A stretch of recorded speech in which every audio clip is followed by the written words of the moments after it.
പ്രശസ്ത സാഹിത്യകാരൻ വർഗീസ് അങ്കമാലിയുടെ നീർപ്പറവകൾ എന്ന കഥയെ മുൻനിർത്തി സംവാദം സംഘടിപ്പിച്ചു. അങ്കമാലി കാര്യവിചാര സദസ്സിന്റെ ആഭിമുഖ്യത്തിൽ സെന്റ് ജോർജ് കോംപ്ലക്സിലെ പഞ്ഞിക്കാരൻ ഹാളിലായിരുന്നു കഥാവായനയും ചർച്ചയും. കഥാകൃത്ത് MG ബാബു ചർച്ച നയിച്ചു. അങ്കമാലി കാര്യവിചാര സദസ്സിന്റെ ആഭിമുഖ്യത്തിൽ പ്രശസ്ത സാഹിത്യകാരൻ വർഗീസ് അങ്കമാലിയുടെ നീർപ്പറവകൾ എന്ന കഥ വായനയും ചർച്ചയും സംഘടിപ്പിച്ചു. വെള്ളിയാഴ്ച വൈകിട്ട് അങ്കമാലി സെന്റ് ജോർജ് കോംപ്ലക്സിലെ പഞ്ഞിക്കാരൻ ഹാളിലായിരുന്നു സംവാദം. വായിച്ചപ്പോൾ തന്നെ എല്ലാവർക്കും ആ കഥ മനസ്സിലായി കഴിഞ്ഞു. വളരെ സുതാര്യമായ രീതിയിലാണ് ഈ കഥയുള്ളത്. എന്നാൽ വർഗീസ് അങ്കമാലിയുടെ മറ്റു കഥകളൊന്നും അങ്ങനെയൊന്നുമല്ല. അത് വളരെ വായിച്ച് നമ്മൾ ചിലപ്പോൾ 2 പ്രാവശ്യം 3 പ്രാവശ്യമൊക്കെ നമ്മൾ വായിച്ച് നോക്കേണ്ടി വരും. വളരെ സവിശേഷകരമായിട്ടുള്ളൊരു ഭാഷ അദ്ദേഹം സ്വായത്തമാക്കിയിട്ടുണ്ട്. അതാണ് അദ്ദേഹത്തിന് എഴുത്തിൻ്റെ ലോകത്ത് തന്നെ അദ്ദേഹത്തിന് സ്ഥാനം നൽകിയത്. അപ്പോൾ അങ്ങനെ ഒരു സങ്കീർണമായിട്ടുള്ള ഭാഷയൊന്നും ഉപയോഗിച്ചിട്ടില്ല. വളരെ ചെറിയ കഥയാണ്. അതോടൊപ്പം തന്നെ വളരെ ലളിതവും അതുപോലെ സുതാര്യവുമായിട്ടാണ് അദ്ദേഹം കഥ പറയാനായിട്ട്, ഈ നീർപ്പറവ എന്ന് പറയുന്ന ഈ കൊച്ചു കഥ പറയാനായിട്ട് അദ്ദേഹം ശ്രമിക്കുന്നത്. കേരളത്തിന്റെ ഇക്കോളജി പ്രമേയമാക്കി അങ്കമാലി കേന്ദ്രീകരിച്ചുള്ള കഥയാണ് നീർപ്പറവകൾ. മലയാളത്തിലെ പ്രമുഖ കഥാകൃത്ത് MG ബാബു കഥാചർച്ച നയിച്ചു. KP ഗോവിന്ദൻ കഥാവായന നിർവഹിച്ചു. പോൾ പഞ്ഞിക്കാരൻ ആമുഖ പ്രഭാഷണം നടത്തി. ചടങ്ങിൽ KK ജോഷി അധ്യക്ഷനായിരുന്നു. Advocate Jose Thettayil, PN Wilson, Jeevadhara foundation chairman Saju Chacko തുടങ്ങിയവർ സംസാരിച്ചു. തുടർന്ന് കഥയെപ്പറ്റി പൊതുചർച്ചയും നടന്നു. ആനുകാലികങ്ങളിൽ കഥയും യാത്രാക്കുറിപ്പുകളും ലേഖനങ്ങളും എഴുതുന്ന Varghese Angamaly state bank of ഇന്ത്യയിൽ ഉദ്യോഗസ്ഥനായിരുന്നു. അങ്കമാലി രേഖകൾ, Portuguese യുഗവും Mar അബ്രഹാമും, Punitha വറുവേൽ band set, കോവിൽ കാളകൾ, തീക്കാളകളുടെ മേച്ചിൽപ്പുറങ്ങൾ, കേരള ക്രൈസ്തവർ, സംസ്കാരം, പൈതൃകം തുടങ്ങി അനേകം ഗ്രന്ഥങ്ങളുടെ രചയിതാവാണ്. KCBC സാഹിത്യ പുരസ്കാരം ഉൾപ്പെടെ ഒട്ടേറെ അവാർഡുകൾ നേടിയിട്ടുണ്ട്. ആചാരങ്ങളും വിശ്വാസങ്ങളും കൂടിച്ചേരുന്ന സ്ഥലികളെ മനോഹരമായി ആവിഷ്കരിക്കുകയാണ് വർഗീസ് അങ്കമാലി ചെയ്യുന്നത്. അത് പുറം ലോകം കാണുന്ന, അനുഭവിക്കുന്ന, മനസ്സിലാക്കുന്ന ഒരു ഭൂമികയെ അല്ല. ആ ജീവിതങ്ങളുടെ ഉള്ളിലേക്ക് ആഴത്തിൽ കടന്നു ചെല്ലുകയും അവരോട് നിരന്തരം ഇടപെടുകയും ചെയ്യുന്ന ഒരാൾക്ക് മാത്രം ആവിഷ്കരിക്കാൻ കഴിയുന്ന അനന്യത അതിനുണ്ട്. പുറമെ നിൽക്കുന്നവർക്ക് ഉട്ടോപ്യ എന്ന് തോന്നുന്ന, എന്നാൽ ഒരു ചെറു സമൂഹത്തിന്റെ യഥാർത്ഥമായ ജീവിതത്തെയാണ് ഈ കഥകൾ നമുക്ക് മുന്നിൽ അനാവരണം ചെയ്യുന്നത്. പാരിസ്ഥിതിക വിഷയം കൈകാര്യം ചെയ്യുന്നു എന്ന മികച്ച പ്രതികരണമാണ് നീർപ്പറവകൾക്ക് ലഭിച്ചത് എന്ന് കഥാകൃത്ത് വർഗീസ് അങ്കമാലി iNewsനോട് പ്രതികരിച്ചു. നീർപ്പറവകൾ എന്ന കഥ, ഇപ്പോൾ ചർച്ച ചെയ്യുന്ന കഥ മാധ്യമം കഥാപതിപ്പിൽ, ഇപ്പോൾ ഈ ജാനുവരിയിൽ ഇറങ്ങിയ മാധ്യമം കഥാപതിപ്പിൽ വന്ന കഥയാണ്. പ്രഥമ കഥയായിട്ടാണ് അത് അവർ കൊടുത്തേക്കുന്നത്. അപ്പോൾ അത് കഥ വായിച്ചു കഴിഞ്ഞപ്പോൾ ഞാൻ അത്ര ഗൗരവമായിട്ട് എഴുതിയ കഥയൊന്നും അല്ല അത്. കാരണം ഞാൻ മാതൃഭൂമിയിൽ കഥ എഴുതുന്നത് ഞാൻ വേറൊരു ശൈലിയും, എഴുത്തിൻ്റെ ഒരു ശൈലിയും വേറെ തലത്തിലാണ് ഞാൻ കഥ ചെയ്യുന്നത്. അപ്പോൾ ഇത് വായിച്ചു കഴിഞ്ഞപ്പോൾ എൻ്റെ അടുത്ത് പലരും വിളിക്കുകയുണ്ടായി. പലരും വിളിച്ചു, പലരും അഭിപ്രായം എഴുതി, ഇങ്ങനെ എനിക്ക് ഫോർവേഡ് ചെയ്തു. ഇത് നല്ല രസമുള്ള കഥയാണല്ലോ, എക്കോളജിക്കലായിട്ടുള്ള ഒത്തിരി പ്രശ്നങ്ങൾ ഇതിലുണ്ടല്ലോ. ഈ ബാബു അടക്കം എന്നെ വിളിച്ച് പറയുണ്ടായി. അപ്പോൾ ഞാനതത്ര കാര്യമാക്കിയില്ലായിരുന്നു. പക്ഷേ അത് പിന്നീട് അത് വായിച്ച ആളുകളൊക്കെ പറഞ്ഞു നല്ല കഥയാണെന്ന് പറഞ്ഞു. പക്ഷേ ഇതിവിടെ ചർച്ച വയ്ക്കാനുള്ള കാരണം ഞാൻ ഉത്സാഹിച്ചാണ് അതിവിടെ ചർച്ച വെച്ചത്. നമ്മൾ എല്ലാ പ്രസിദ്ധീകരണങ്ങളിലും എഴുതുന്നുണ്ട്. ഇപ്പോൾ ഞാൻ ഈ ആഴ്ച തന്നെ 3 പ്രസിദ്ധീകരണങ്ങളിൽ വന്നിട്ടുണ്ട്. എഴുത്ത് മാസികയിൽ എൻ്റെ കഥയുണ്ട്, സച്ചിദാനന്ദൻ്റെ കഥ എൻ്റെ കഥയിൽ കൊടുത്തേക്കണേ.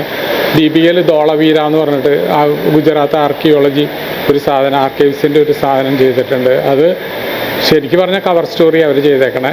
അപ്പോൾ അതുപോലത്തെ കുറേ സാധനങ്ങൾ എൻ്റെ എപ്പോഴും വരണുണ്ട്. ഇപ്പോൾ എല്ലാ മാസികകളിലും, പ്രമുഖ മാസികകളിലും എല്ലാത്തിലും കഥ വരണമാണ്. അപ്പോൾ ഇത് ചർച്ച ചെയ്യണമെന്നുള്ള ഉദ്ദേശം എന്താണെന്ന് വെച്ച് കഴിഞ്ഞാൽ, ഈ അങ്കമാലിയിൽ ഇത് വായിക്കപ്പെടുന്നില്ല, അങ്കമാലിയിൽ കുറേ ആളുകൾ ഇത് അറിയണം എന്നുള്ളൊരു നിർബന്ധ ബുദ്ധി കൊണ്ടാണ് ഇതിങ്ങനെ വായിക്കാനായിട്ട്, അല്ലെങ്കിൽ വായിച്ച് MG ബാബുവിനെയും കൊണ്ടൊക്കെ സംസാരിപ്പിക്കാനൊക്കെ ഇടവന്നത്. അപ്പോൾ ഇത് ആളുകൾക്ക് സ്വീകാര്യമായ ഒരു കഥയാണെന്ന് എനിക്ക് തോന്നുന്നു. ഞാൻ മൊത്തം 71ാമത്തെ കഥയാണ് ഇതെൻ്റെ 71ാമത്തെ കഥയാണ്. അതിൽ 54 കഥകൾ എൻ്റെ പ്രസിദ്ധീകരിച്ച് ബുക്കായിട്ട് ആക്കിയിട്ടുണ്ട്. DC തന്നെ 2 ബുക്ക് ചെയ്തു. പിന്നെ മാതൃഭൂമി ബുക്സ് പടക്കം എന്ന് പറഞ്ഞിട്ട് ചെയ്തു. പിന്നെ NBS തീക്കാളകളുടെ മേച്ചിൽപ്പുറം എന്ന് പറഞ്ഞിട്ട് ഒരു സമാഹാരം ചെയ്തു. അപ്പോൾ ഇത് ആളുകളെ അറിയാൻ വേണ്ടിയുള്ളൊരു ത്വര കൂടി മാത്രമല്ല, അങ്കമാലിൽ ഇതിനൊരു കുറേ ഒരു ആസ്വാദകരുണ്ടാവണമെന്ന് വിചാരിച്ചിട്ടാണ് ഈ ഉദ്യമത്തിന് ഞാൻ മുതിർന്നത്. അപ്പോൾ ഇനി ഇത് തുടർന്നു പോകാനുള്ള ഒരു നാന്ദിയായിരിക്കട്ടെ ഇതെന്ന് മാത്രമേ എനിക്ക് പറയാനുള്ളൂ. പിന്നെ എൻ്റെ കഥയെക്കുറിച്ച് ഞാൻ പറയണതിൽ അർത്ഥമൊന്നുമില്ലല്ലോ. അത് അവിടെ വായിക്കുന്ന ആളുകൾ അവർക്ക് അസാധ്യമാവും. അപ്പോൾ എൻ്റെ നല്ല കഥയാണ് ഈ നീർപ്പറവകൾ എന്ന് ഞാൻ അവകാശപ്പെടുന്നില്ല. പക്ഷെ അതിൽ അങ്കമാലിയുടെ ചില പ്രശ്നങ്ങൾ ഞാൻ അവതരിപ്പിച്ചിട്ടുണ്ട്. അതെല്ലാവർക്കും സ്വീകാര്യമാണെന്ന് എനിക്ക് തോന്നുന്നു. മാതൃഭൂമി ആഴ്ചപ്പതിപ്പിൽ പ്രസിദ്ധീകരിച്ച സമയത്ത് തന്നെ ഏറെ ചർച്ച ചെയ്യപ്പെട്ട കപ്ലോൻ, സ്ലീവാമല, സേവ, പടക്കം, ദയറ, 666 എന്നീ കഥകൾ ഉൾപ്പെടെ ചാവു നാടകത്തിലെ വിദൂഷകൻ, ലിഫ്റ്റും ഗോവണിയും, രക്ഷാടനം, ഉപ്പ് പുരട്ടിയ മുറിവുകൾ എന്നിങ്ങനെ 10 കഥകൾ ഉൾപ്പെട്ട പടക്കമാണ് വർഗീസ് അങ്കമാലിയുടെ ഏറ്റവും പുതിയ കഥാസമാഹാരം. അങ്കമാലി കാര്യവിചാര സദസ്സ് എല്ലാ വെള്ളിയാഴ്ചയും സാംസ്കാരിക സാഹിത്യ പരിപാടികൾ സംഘടിപ്പിച്ചു വരുന്നതായി convener George Stephen media city ന്യൂസിനോട് പറഞ്ഞു. അങ്കമാലി കാര്യവിചാര സദസ്സ് ഏതാണ്ട് 6.5 വർഷം മുമ്പാണ് അങ്കമാലിയിലെ സാംസ്കാരിക രംഗത്തെ പ്രതിവാര ചർച്ചകളിലൂടെയും സംവാദങ്ങളിലൂടെയും ജനശ്രദ്ധ നേടിയത്. വിദ്വേഷമില്ലാതെ വിയോജിക്കാൻ എന്നുള്ളതാണ് ഞങ്ങളുടെ മുദ്രാവാക്യം.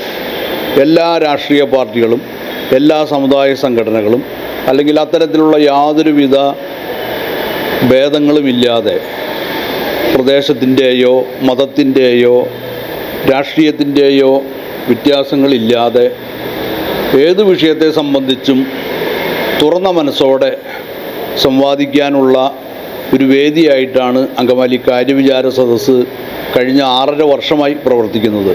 എല്ലാ വെള്ളിയാഴ്ചകളിലും വൈകുന്നേരം 6 മണിക്കാണ് സംവാദ സദസ്സ്. ആനുകാലിക വിഷയങ്ങൾ അല്ലെങ്കിൽ അന്താരാഷ്ട്ര ശ്രദ്ധ നേടിയ വിഷയങ്ങൾ, സാഹിത്യം, കല, സ്പോർട്സ് ഉൾപ്പെടെ സർവ്വമേഖലയിലെ ഏത് വിഷയത്തെ സംബന്ധിച്ചും ചർച്ച ചെയ്യാനും അതിനെപ്പറ്റിയുള്ള അഭിപ്രായങ്ങൾ, വ്യത്യസ്തമായ അഭിപ്രായങ്ങൾ ഒക്കെ പ്രകടിപ്പിക്കാനുള്ള ഒരു പൊതുവേദിയാണ് അങ്കമാലി കാര്യവിചാര സദസ്സ്.